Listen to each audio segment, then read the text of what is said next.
Anong klaseng boyfriend ba si Kalingap Dan? Ang love language niya is act of service.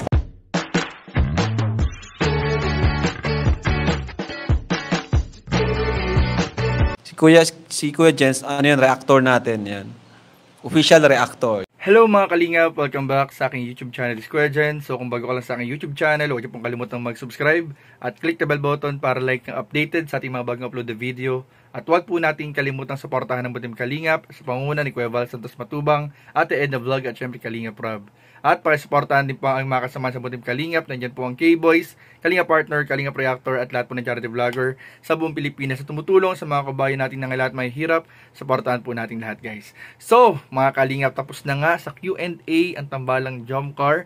Tapos na rin po ang tambalang EDC sa Q&A. At ngayon naman po, panonoorin po natin at bibigyan natin ng reaction video ang Q&A po ni Kalingap Rob sa tambalang Danjoy. Dahil po, grabe po mga Kalingap, panoorin po natin mabuti, bigyan po natin ng reaction video, i-comment nyo po sa baba ang inyong mga naramdaman sa mga sagutan at katanungan po dito sa Q&A sa Danjoy. Dahil grabe po mga Kalingap, lumabas po ang totoong ugali po talaga ng tambalang Danjoy simula nang maging sila officially, at mas makikilala po natin, mas malalaman po natin ang nangyayari po sa loob ng relasyon o sa pag-amin, naging pag-amin po ng totoong estado po ng tambalang Danjoy. So tara, huwag na natin patagalipat, panoorin po natin, bigyan natin ng reaction video, ang nakakatuwa, nakaka-good vibes at talaga naman makikiligin po ang lahat sa mga kasagutan ng tambalang Danjoy in 5, 4, 3, 2. Unang tanong ko is, syempre, alam mo na ng lahat, di ba?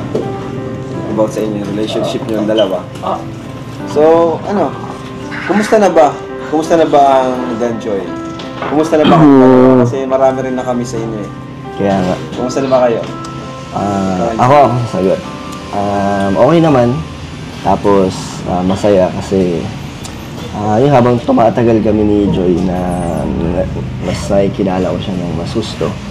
Tapos, parang nagkakaroon na ng magic yung mga ngiti niya. Na hanap-hanapin ko. Parang sa isang araw hindi kumpleto pag wala yung yung ngiti ni Joy. Yung ganyan ngiti. Kaya nga, lagi ko siya sinisenda ng picture ko. Kasi palagi niya ako namimiss.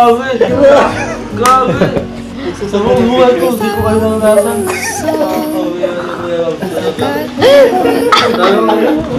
Wala nagsisend sa'yo? Wala! Kasi yun doon lang kami madalas nagkakausap. Cellphone lang yan. Grabe, no? Kahit ang lapit lang, kahit magkalapit lang kayo. Kasi syempre, nurse, busy, di ba? So, ikaw Joy, kumusta? Kumusta yung ano masabi mo dun sa sinabi niya? Kumusta kayong dalawa?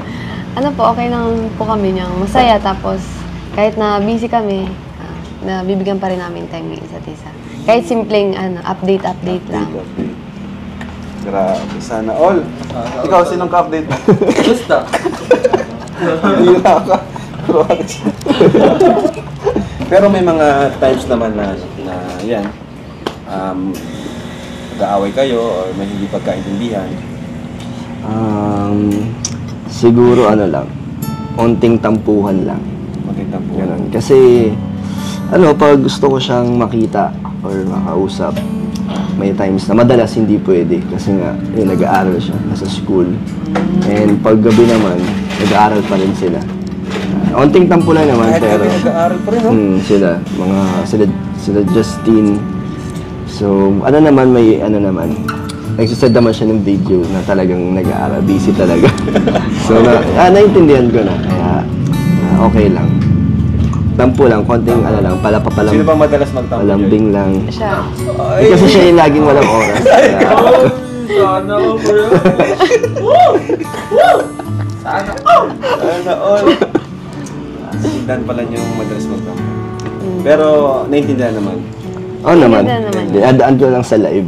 Para. Minsan nga, napasok sa live. Pumapasok naman. Pero naman. Napaka-supportive naman. Kahit busy. Ikaw, Joy, ano masabi mo doon na yun nga, madalas yung pag-awayan yung schedule nyo? Anong ginagawa mo, Joy, pag magtatampo sila? Sinusuyo. Sana all! Sana all! Babae pa rin sa tulo! Si Tristan, hindi na ginawa sa atin. Sinusuyo mo siya. Opo, tapos yun, in-explain ko. Siyempre, para sa akin, din naman to para sa amin. Siyempre, para sa pamilya ko yun. Para sa amin. Para sa amin. Take note ha, para sa amin. Sana all talaga ko yan. Idugtong mo na ako. Kay Freda. Ay, next na Q&A. Kayong dalawa ni Freda. No. No. Okay, grabe. Mga sagot, guys. Hello. So yun, natanong ko na rin kanina, yun, paano nyo insan, na bibigyan ng time isa't isa?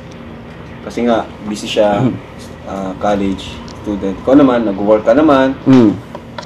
Sa akin kasi dahil hawak ko naman yung oras ko. Parang pag may schedule ako sa'yo, di ba? Yun lang naman yung hindi ko hawak yung sarili kong oras. Pero pag ako yung nag-aantay kung kailan siya may free. Kahit lunch or... Parang ikaw yung nag-adjust. Parang kunyari kahit kumain lang, makasabay siya kumain, ganun. Kung pwede siya. Kaso, yun yung way ko para bigyan ng oras si Joy. Ako yung nag-a-adjust ng availability niya. Ikaw naman, Joy, paano mo, yan, sa kabila ng schedule mo, busy schedule mo, pasok ka, kahit nga tayo, di ba, pag nag-vlog tayo, minsan hindi ka available. So, paano naman yung quality time nyo ni Dan? Kahit na busy ako, syempre, na bibigyan ko pa rin ng oras kahit yung simpleng update lang, yung ganun. Kasi okay na siya dun kasi pag busy ako, syempre para aware din siya na ganito ginagawa ko, ganyan. Yun lang po. Pero pag, naman po ako, pag free naman ako, na sama naman ako sa kanya, pag nag-aaya siya. Siya hindi naman nag-aaya minsan. Wow, bumabawi. Matured naman ng niya. Oo nga, nakakatuwa si Joy kasi diba? matured siya sa edad niya. Parang hindi siya sakit sa ulo. Hindi sakit sa ulo. Grabe. And, yan. So, ito naman, tanong para sa iyo, Joy. Curious lang kami. Curious din ng ibang mga viewers. Anong klaseng boyfriend ba si Kalingap Dan? Ang isang papadan ng Kalingap. Pwede bang ma-describe sa amin? Tingnan mo siya. Sana all! Sanay kasi seta siya nagpapakilig. Ngayon siya yung kinikilig na. Wala tayo. Anong klase? Siya yung malambing, tas Malambing? more on actions siya talaga. More on actions? Parang ang love language niya is act of service kasi gano'n. Oh. Paano kanya nilalambing sa pamagitan ng action? Gawin mo sa akin.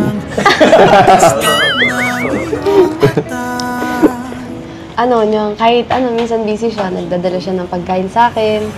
Ganon, para napaka-thoughtful niya. Tapos, ayun, pag mayroong kailangan ako sa bahay, tinutulungan niya ako.